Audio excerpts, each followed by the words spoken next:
अमेठी के शिव रतनगंज मोहल्ले में एक किराए पर अध्यापक और उसका परिवार के 4 सदस्य रहते थे, जिसमें से चारों सदस्यों की हत्या अध्यापक की पत्नी के प्रेमी ने ताबड़तोड़ गोलियां बरसाकर कर दी। करने के बाद जैसे ही आसपास के लोगों को पता चला कि ये आवाज़ कहाँ से आ रही है, क्योंकि नवरात्रि के दिन की पहला दिन था, जिस कारण लोगों को ये महसूस हो रहा था कि क्या लोग पटाखे बजा रहे हैं। लेकिन पास में देखा कि कुछ लोग कह रहे हैं कि गोलियों की आवाज़ है।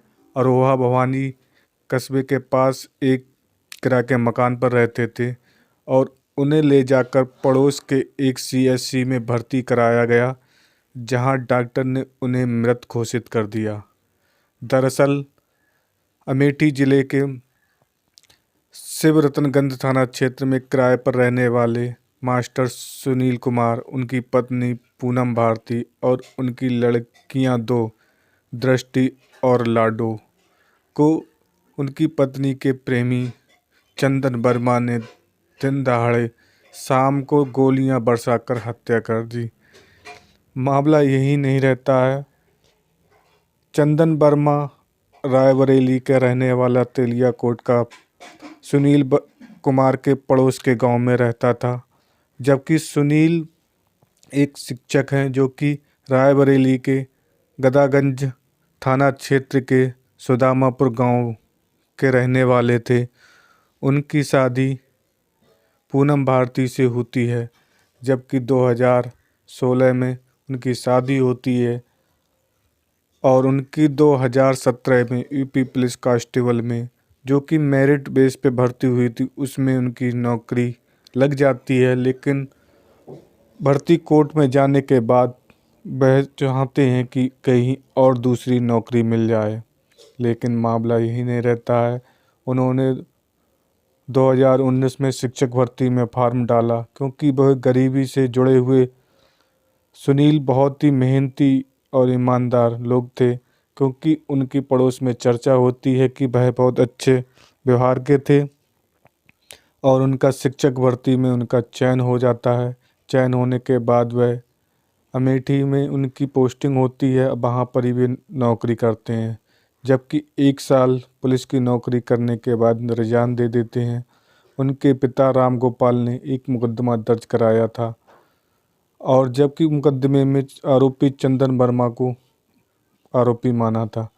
दरअसल चंदन वर्मा पड़ोस का रहने वाला तेलीगंज का था, जो कि पूनम भारती से बहुत प्रेम करता था और एक दूसरे की फ़ोन पर भी बात होती रहती थी, लेकिन ऐसे वे कार्य करती थी जैसे कि आम आदमी नहीं करता है।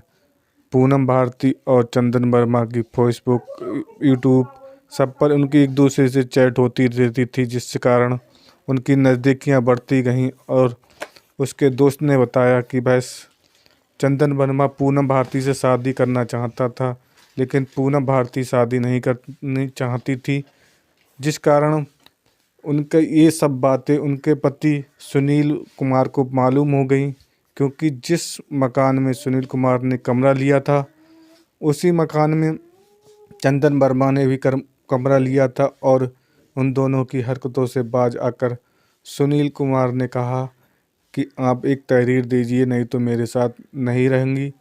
तभी सुनील कुमार ने अपनी पत्नी को ले जाकर सदर थाना क्षेत्र में तहरीर दबाई, जिसमें छेड़छाड़ की तहरीर दी गई। तहरीर देने के बाद आरोपी चंदन वर्मा को जेल भेज देती हैं। जेल भेजने के बाद आरोपी जब 47 दिन बाद रिहा होता है, रिहा होने के बाद वह अपने रिवाल्वर से एक दिन आता है और अमेठी के शिवरतनगंज थाना क्षेत्र में अरोहा कस्बे के पास किराए पर रह रहे मास्टर सुनील कुमार और उनके परिवार के सभी सदस्यों को गोलियों से भूंजकर हत्या कर देता है। और जब पुलिस उसे पकड़ती है, उसका एनकाउंटर करना चाहती है, तो उसके पैर में एक गोली लगती है। और जब उससे पूछा जाता है कि तूने उन मासूम 2 लड़कियों को क्यों मारा, तो वह कहता है कि ये मेरी अनहोनी थी, धोखे मैं उसे मारना नहीं चाहता था।